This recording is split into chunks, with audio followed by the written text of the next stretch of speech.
Hey, welcome back to my spiritual therapy. It's Miss Mocha, your spiritual therapist. I'm coming now with my series that I've been doing, studying the story behind the children of Israel inheriting the promised land, and we on part four.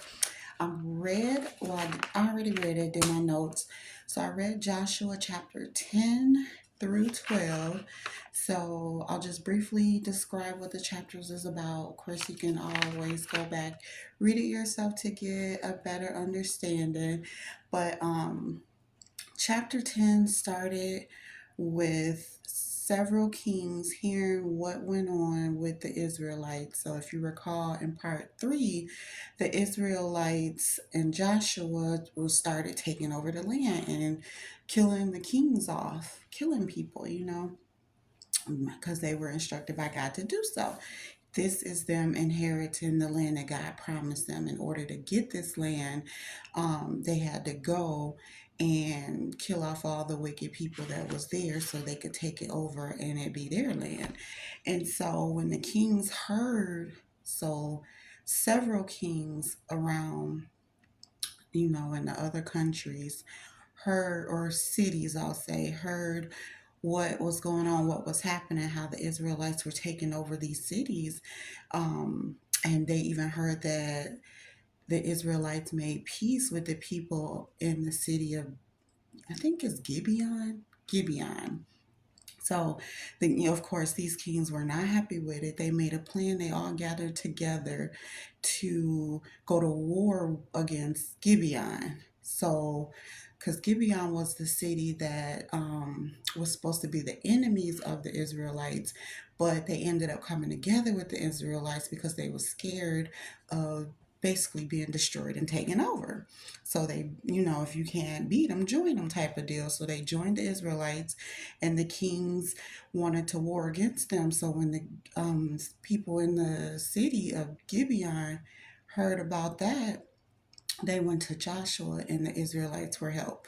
And so the Lord had told Joshua not to fear them and that he would help the Israelites and Joshua and Gibeon, the people from Gibeon, defeat the kings that were coming up against them. I hope that makes sense because it's a lot. I didn't want to specifically name all the kings because that was just way too much. But basically, it was like five kings, who heard what was going on. And so they didn't want the Israelites to come and try them and take over their land. So they got together to try to defeat one, the city of Gibeon, because it's like, how you gonna go to the enemy and bond with them and start serving them and stuff, and you supposed to be a king in your own city. So they wanted to defeat the people in the city of Gibeon, but God was like, nope, they're not gonna do that because the people of Gibeon was now with the Israelites, so you can't come up against the Israelites. So of course, God helped the Israelites defeat the enemies, the five kings in their army. The Lord fought for Israel, but the five kings that started it all got away, so they fled and hid in caves. So they ended up being scared. At first, they thought they were all tough and was gonna fight against these people. And then when they found out that the Israelites is being backed by God, they ran and they hid. And so the Israelites found them and captured them and brought them back to Joshua. And Joshua killed them and hung them on trees. That's what it said.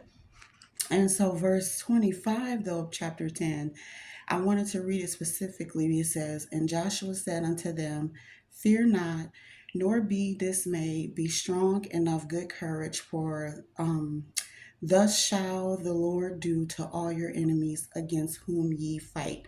And so Joshua um, had killed off those kings that went and hid in the caves and hung them on trees. And so I wanted to just talk a little bit about that because that sounds very familiar. And what it sounds like is that, like, the European armies in today's world, today's society, was doing a lot of the same things.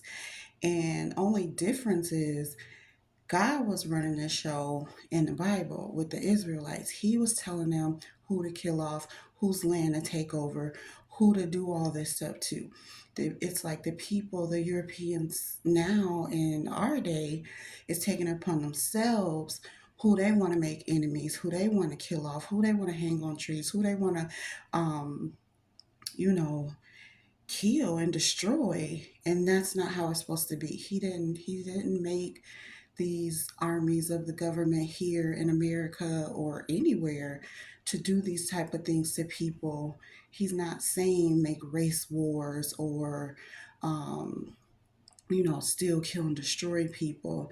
That's not. It's almost like the Europeans took what was in the Bible and twisted it and made it fit for how they're doing the world today. So it's like they copied what God was doing with the Israelites and try to make it for them to do today to the people, if that makes sense. And that's not how God intended it to be. God is the one who tells, what where to go, what to do, who to kill, whose land to take over.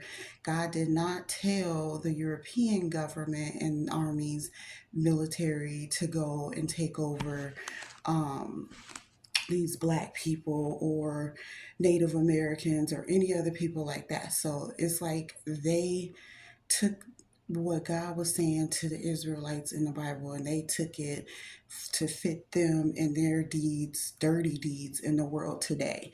So I just want to throw that out there. Even with down to calling people a color, black people a color, which in the Bible it says that they were the color, they were the red people.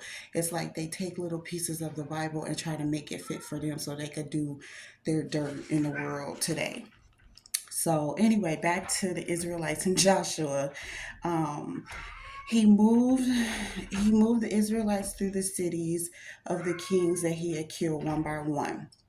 And so he killed the kings, took their people, took over their cities, and with the Lord's help. And this is exactly what the Lord God had commanded Israel. So that's what chapter 10 was all about. Basically, they went to war. God instructed them to go to war with these kings, with these armies, because they were getting ready to get this land from them.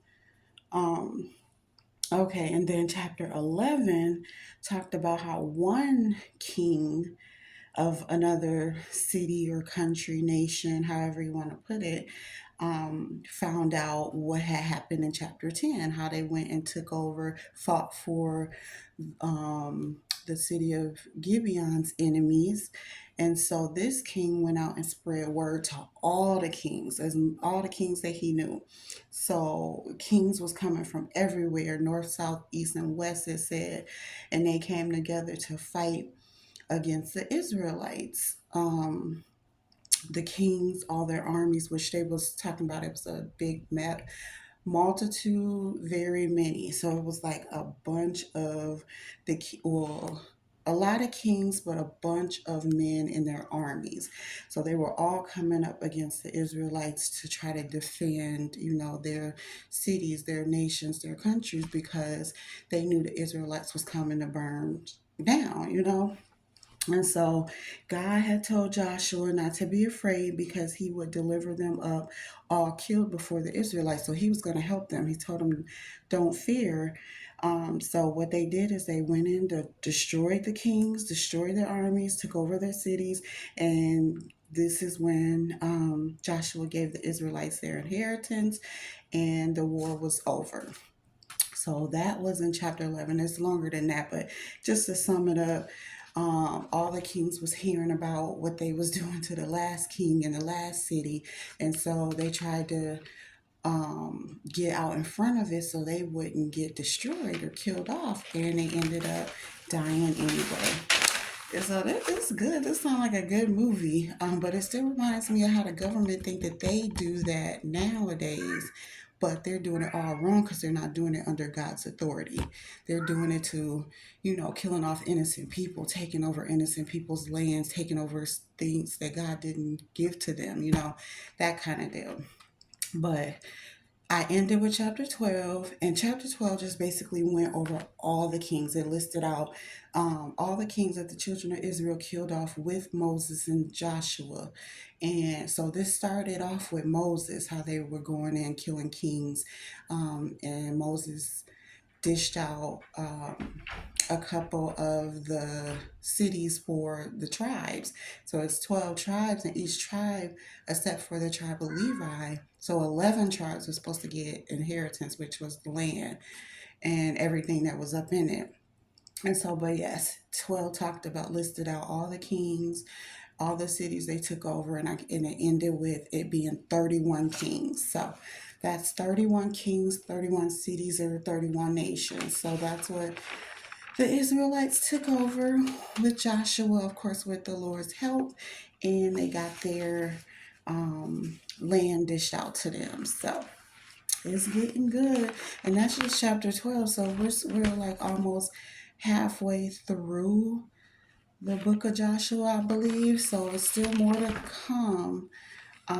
But this is how they got to their promised land, how they actually inherited it, how they actually, um, you know, got to live in the land. They had to go fight for it. Literally had to go to war with the people that was already there, kill them off, destroy them, and take over the land. So yes, this is what I have for my part 4, and I'll be back soon with part 5, and we're going to continue on. So, as always, thanks for listening.